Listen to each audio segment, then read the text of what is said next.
ଏଇ ବୁକ୍ର ଆଜି part two ଇଏ 3 ନମ୍ବର ପେଜ୍ରୁ ପଢ଼ିବା ଜନ୍ମ ମୃତ୍ୟୁର ପରପରେ ବହିର। ତ ପ୍ରଥମ ଶ୍ଲୋକରୁ ଆରମ୍ଭ କରିବା। ଶ୍ଲୋକଟି ଆପଣଙ୍କର ଆସିଛି ଭଗବତ ଗୀତାର 2 ନମ୍ବର ଅଧ୍ୟାୟ 14 ନମ୍ବର ଶ୍ଲୋକ। ମାତ୍ରା ସ୍ପର୍ଶାସ୍ତୁ କୌନ୍ତେୟ ଶୀତୋଷ୍ଣ ସୁଖ ଦୁଃଖଦା ଆଗମାପାୟିନୋ ନିତ୍ୟଂ ତାଂସ୍ତିତିକ୍ଷସ୍ୱ ଭାରତ। এই ଶ୍ଲୋକର ପ୍ରୋନାଉନ୍ସିଏସନଟା ଟିକେ କଷ୍ଟ ଲାଗିପାରେ। ମୁଁ ୟାର ପ୍ରୋନାଉନ୍ସିଏସନଟା ସାରେଗାମାପା ଭକ୍ତି ବୋଲି ଗୋଟେ ଚ୍ୟାନେଲ ଅଛି, ସେଇଠୁ ମୁଁ ଶୁଣିକି ଶିଖିଥିଲି। ଆପଣମାନେ ବି ସେଇଟା ରେକମେଣ୍ଡ କରିପାରିବେ। ମୁଁ ଲିଙ୍କ ଡେସ୍କ୍ରିପସନରେ ଦେଇଦେବି। ତ କମିଂ ଟୁ ଆୱାର ମିନିଂ, ତ ଏଇ ଶ୍ଲୋକର ମିନିଂ ଏଠି ଅଥର କହୁଛନ୍ତି, ହେ କୁନ୍ତୀ ପୁତ୍ର, ଉତ୍ତାପ ଏବଂ ଶୀତଳତା, ସୁଖ ଏବଂ ଦୁଃଖର ଅନିତ୍ୟ ଆବିର୍ଭାବ ଓ ନିର୍ଦ୍ଦିଷ୍ଟ ସମୟରେ ସେମାନଙ୍କର ପ୍ରତ୍ୟାବର୍ତ୍ତନ ଶୀତ ଓ ଗ୍ରୀଷ୍ମର ଆଗମନ ତଥା ପ୍ରତ୍ୟାଗମନ ସହିତ ସମାନ। ଇନ୍ଦ୍ରିୟାନୁଭୂତିରୁ ସେମାନଙ୍କର ଉତ୍ପତ୍ତି, ହେ ଭରତ ବଂଶଜ, ଅବିଚଳିତ ରହି ଏହା ସହ୍ୟ କରିବାକୁ ଶିକ୍ଷା କରିବା ଉଚିତ। ଗ୍ରୀଷ୍ମ ସମୟରେ ଆମେ ଶୀତଳ ଜଳରେ ସ୍ପର୍ଶରେ ଆନନ୍ଦ ଅନୁଭବ କରୁ, କିନ୍ତୁ ଶୀତ ଦିନେ ସେହି ଜଳକୁ ଥଣ୍ଡା ବୋଲି ପରିହାର କରୁ। ଉଭୟ ପରିସ୍ଥିତିରେ ଜଳର କୌଣସି ପରିବର୍ତ୍ତନ ହେଉନି। ଶୀତ ଦିନର ଜଳ ଓ ଖରା ଦିନର ଜଳ ମଧ୍ୟରେ ପ୍ରଭେଦ ବିଶେଷ କିଛି ନାହିଁ। ଶରୀର ତାକୁ ସ୍ପର୍ଶ କଲେ ଆନନ୍ଦ କିମ୍ବା ନିରାନନ୍ଦ ମିଳିଥାଏ। ପ୍ରକୃତରେ ଶରୀରକୁ ନେଇ ସୁଖ ଦୁଃଖର ଉତ୍ପତ୍ତି। ନିର୍ଦ୍ଦିଷ୍ଟ ପରିସ୍ଥିତିରେ ଶରୀର ଓ ମନ ସୁଖ ବା ଦୁଃଖ ଅନୁଭୂତି କରନ୍ତି।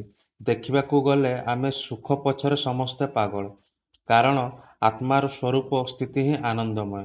ଆତ୍ମା ହିଁ ପୁରୁଷଙ୍କର ଅଂଶ ବିଶେଷ, ଯେ କି ସଚ୍ଚିଦାନନ୍ଦ ବିଗ୍ରହ ଅର୍ଥାତ୍ ଜ୍ଞାନ, ଆନନ୍ଦ ଓ ଶାଶ୍ୱତର ପ୍ରତିରୂପ।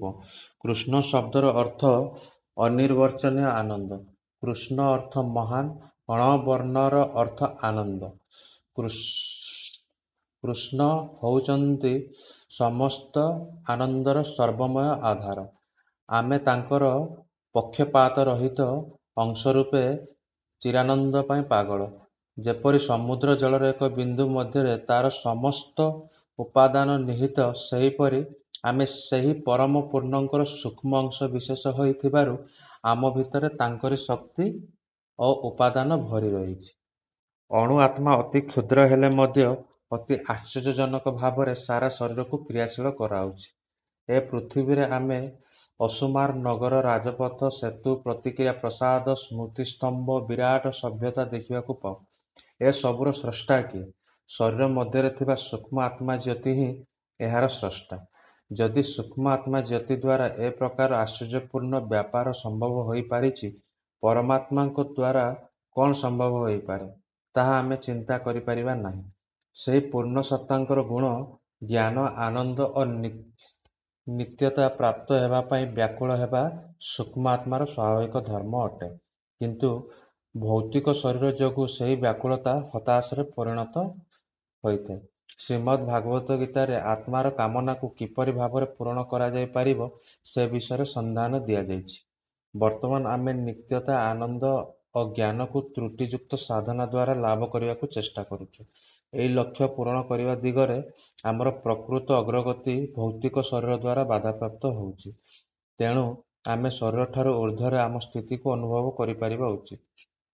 ଆମେ ଶରୀର ନୋହୁଁ, ଏ ପ୍ରକାର କେବଳ ପୁସ୍ତକଗତ ଜ୍ଞାନ ଅର୍ଥ କିଛି ନାହିଁ।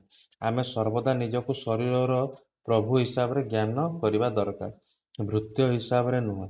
ଗୋଟିଏ ମୋଟର ଗାଡ଼ିକୁ ଠିକ୍ ଢଙ୍ଗରେ ଚଳାଇ ଶିଖିଥିଲେ ତାଠାରୁ ଉତ୍ତମ ସେବା ଲାଭ କରିବା ସ୍ୱାଭାବିକ, କିନ୍ତୁ ଚଳା ଶିଖିନଥିଲେ ବିପଦର ସମ୍ମୁଖୀନ ହେବା ନିଶ୍ଚିତ। ଶରୀର ଇନ୍ଦ୍ରିୟମାନଙ୍କ ଦ୍ୱାରା ଗଠିତ। ଇନ୍ଦ୍ରିୟମାନେ ସେମାନଙ୍କର ଭୋଗ୍ୟ ବସ୍ତୁ ପାଇଁ ସର୍ବଦା ବ୍ୟାକୁଳ।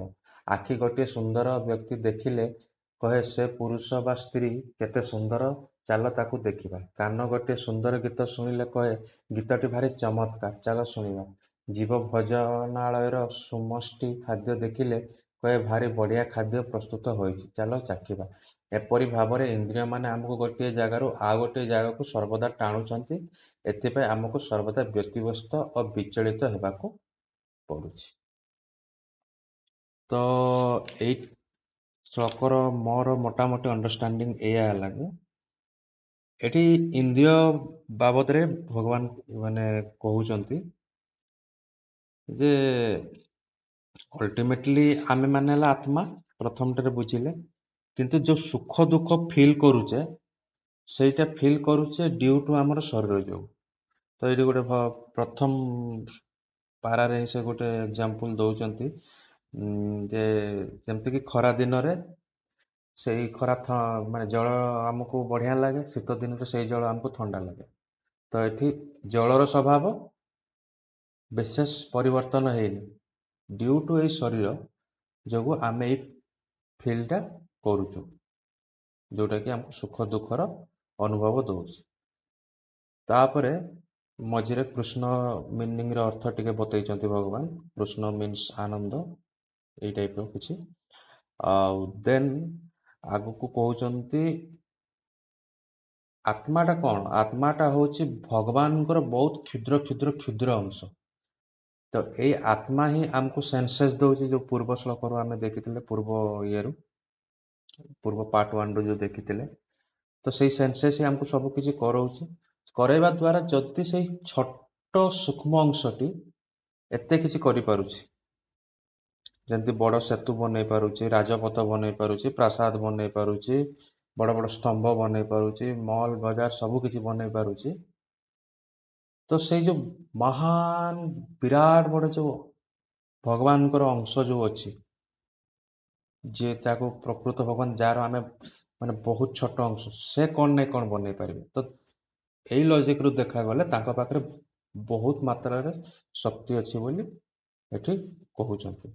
ଆଉ ଭଗବତ ଗୀତା ଆମକୁ ଏଇଆ କହୁଛି, ଯେହେତୁ ଏଇ ଶ୍ଲୋକଟା ଏଇ ମାନେ ଲେଖାଟା ସେଇ ଶ୍ଲୋକରୁ ଆସିଛି, ଯେ ଆମେ ଭଗବାନଙ୍କର ନେଚରଠୁ ବେଶୀ ଅଲଗା ନୁହଁ।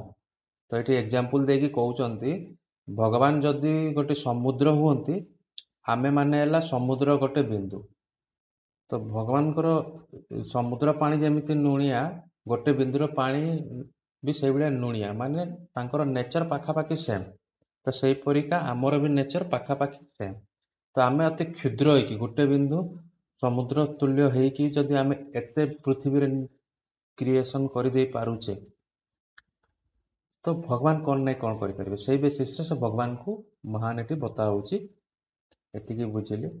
ତ ଏଠି ଆମକୁ କମିଂ ଟୁ ଦ ପଏଣ୍ଟ କଣ ବୁଝେଇବା ପାଇଁ ଚେଷ୍ଟା ଚାଲିଛି, ଯେ ସୁଖ ଦୁଃଖଟା କାହିଁକି ହଉଛି। ସୁଖ ଦୁଃଖଟା ଏଇଥିପାଇଁ ହଉଛି ଯେ ଆମେ ବଡିଲି ଲେବୁଲରେ ଭାବୁଛେ, ଆମେ ଆତ୍ମା ଲେବୁଲରେ ଭାବୁନେ। ତ ୟାକୁ ଆଉ ଟିକେ ଡିପ୍ କରିବା ପାଇଁ ବୁଝାଉଛନ୍ତି। ଏଟାକୁ ପୁରା ଡିପଲି ତ ମୁଁ ବୁଝିନିନି, କିନ୍ତୁ ଏକ୍ଜାମ୍ପଲଟା ଟିକେ ବଢିଆ ଲାଗିଲା। ସେ କହୁଛନ୍ତି ଗୋଟେ ମୋଟର ବାଇକର, ତ ମୋଟର ବାଇକଟା ଧର ଯଦି ଆମ ଶରୀର ହଉଛି, ଆମେ ମାନେ ହେଲା ଆତ୍ମା।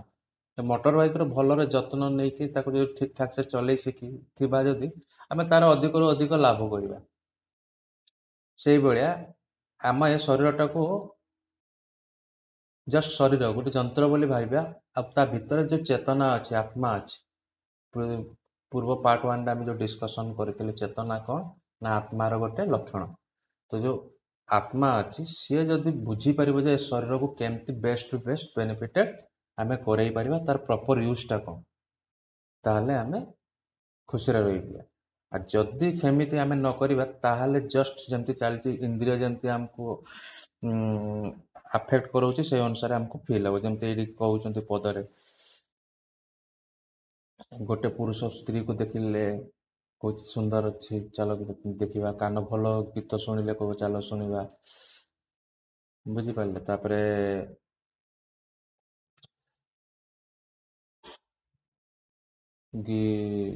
ଜିଭ କହୁଛି ଯେ ଖାଦ୍ୟଟି ବଢିଆ ହେଇଛି, ଚାଲ ଟେଷ୍ଟ କରିବା। ତ ଏଇପରି ଭାବରେ ଇନ୍ଦ୍ରିୟ ମାନେ ଆମକୁ ଗୋଟିଏ ଜାଗାରୁ ଆଉ ଗୋଟିଏ ଜାଗାକୁ ସର୍ବଦା ଟାଣୁଛନ୍ତି। କିନ୍ତୁ ସେଇଠି ଆମକୁ କଣ୍ଟ୍ରୋଲ କରିକି ବୁଝିବାର ଅଛି ଯେ ଆମକୁ କୋଉ ଜାଗାକୁ ଯିବାର ଅଛି, କୋଉ ଜାଗାକୁ ଯିବାର ନାହିଁ। ଏତିକି ମୋଟାମୋଟି ବୁଝିବା ପାଇଁ ଚେଷ୍ଟା କରୁଛନ୍ତି। ଆଉ ପାର୍ଟ 2ରେ ଏତିକି ଦେଖିବା, ଦେନ୍ ପାର୍ଟ 3 ନେକ୍ସଟ।